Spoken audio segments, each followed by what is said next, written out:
रविदास महासंघ की ओर से शहीद खुदीराम बोस स्मारक स्थल पर श्रद्धांजलि सभा का आयोजन किया गया, जो बहुत दुखित घटना है। गायघाट प्रखंड के बाजपट्टी ग्राम में जो नाव दुर्घटना में जो छात्र मरे हैं, उनको प्रतीक आज भावभीनी श्रद्धांजलि अर्पित कर रहा हूं। जो 3 दशक बीत जाने के बाद भी बिहार सरकार न विद्यार्थी की आने जाने की रोड की सुविधा दी, न पुल की सुविधा दी, यह बहुत शर्म की बात है। जय मंगल राम। संत रविदास महासंघ के प्रदेश महासचिव 91 विधानसभा पूर्व विधायक प्रत्याशी।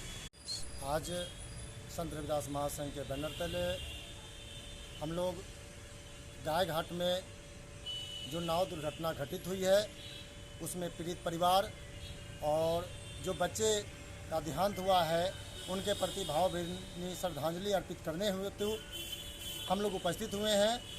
इस सभा के माध्यम से हम ईश्वर से प्रार्थना करते हैं कि मृत आत्मा को ईश्वर अपने चरणों में स्थान दे तथा ईश्वर जो भी पीड़ित परिवार है उनके परिवारजनों को इस दुर्दांत घटना से उबरने की शक्ति प्रदान करें। और साथ ही सभा के माध्यम से आप जैसे महान क्रांतिकारी साथियों के द्वारा जो अपने पत्राचार के माध्यम से समाज के विभिन्न मुद्दों को उठाते हैं, तो हम आप लोग को कहना चाहते हैं कि सरकार तक इस विषय को पहुंचाए कि आखिर 3 दशक हो से ज़्यादा हो गया और माननीय मुख्यमंत्री जो अभी वर्तमान में मुख्यमंत्री है, लगभग 18 साल से ये मुख्यमंत्री है, और इनके साथ जो उप मुख्यमंत्री हैं उनके पिताजी और माताजी पिछले 15 सालों तक मुख्यमंत्री रहे, अर्थात 33 सालों से यही दोनों आदमी की सरकार रही है। और 33 साल अर्थात 3 दशक से ज़्यादा से सरकार में रहने के बाद भी किसी क्षेत्र के बच्चों को विद्यालय तक पहुंचने के लिए सड़क नहीं होना, इससे ज़्यादा शर्मिंदगी सरकार के लिए और क्या हो सकती है।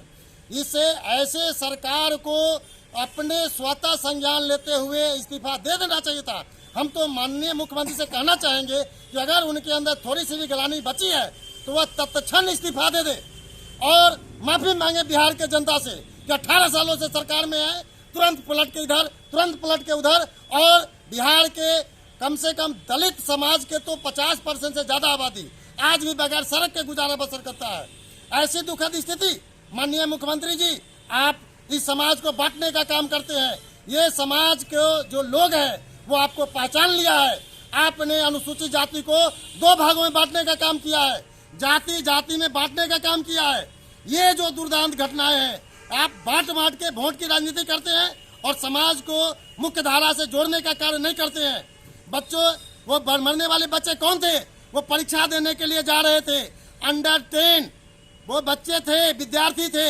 हो सकता है उसी में से कोई कलम का जादूगर निकलता, हो सकता है आपके राष्ट्र का रोशन करने वाला कोई महान वैज्ञानिक निकलता, और आपने इन बच्चों को जल समाधि दे दी। मैं आपसे कहना चाहता हूं कि आपने वापसी में गंगा जी में जल समाधि क्यों नहीं ली? आपको तो ले लेनी चाहिए थी जल समाधि। वो तो ऊपर से गए थे, ऊपर से गए थे, बहुत सारी व्यवस्थाएं थी, वो चाहते तो ले सकते थे। जबकि माननीय मीडिया बंधुओं द्वारा या अन्य माध्यम से भी उनको यह जानकारी दी गई कि आपकी मुजफ्फरपुर में उपस्थित और मुजफ्फरपुर में इतनी बड़ी घटना घटित हो गई। 33 बच्चों के बारे में जानकारी थी कि 33 बच्चे लापता है। कुछ बच्चों का रेस्क्यू किया गया, अभी भी कुछ बच्चे लापता हैं। माननीय सरकार सोई हुई है। चुनाव के समय में वादा कर देते हैं पुल बनाने का, मगर नहीं बना था। अब 33 साल हो गए, हम मुजफ्फरपुर के धरती पे खड़े हैं। बिहार की द्वितीय राजधानी कही जाती है। बगल में इन्हीं के द्वारा उद्घाटित 2 पुल है, एक वो चंदवारा और दूसरा वो आथर। ये 2 पुल बगल में है, आज तक ये निर्माणाधीन है। ऐसे भी दुखद और क्या हो सकता है। वो वहाँ जो गायघाट में जो घटना घटित हुई है, आज भी मुजफ्फरपुर जिले का एक बहुत ही प्रौढ़ शहर गांव बसता है जिसका नाम है शाही मीनापुर। औराई में वो जगह है।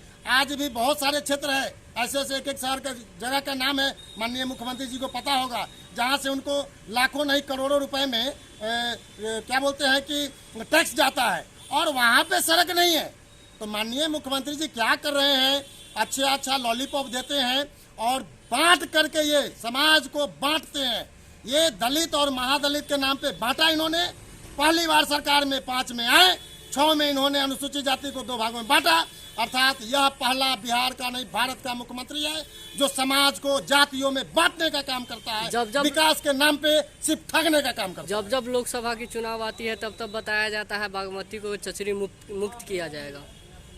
अब निश्चित तौर पे लोगों की जो अंदर सहन शक्ति थी वह सहन शक्ति खत्म हो गई है।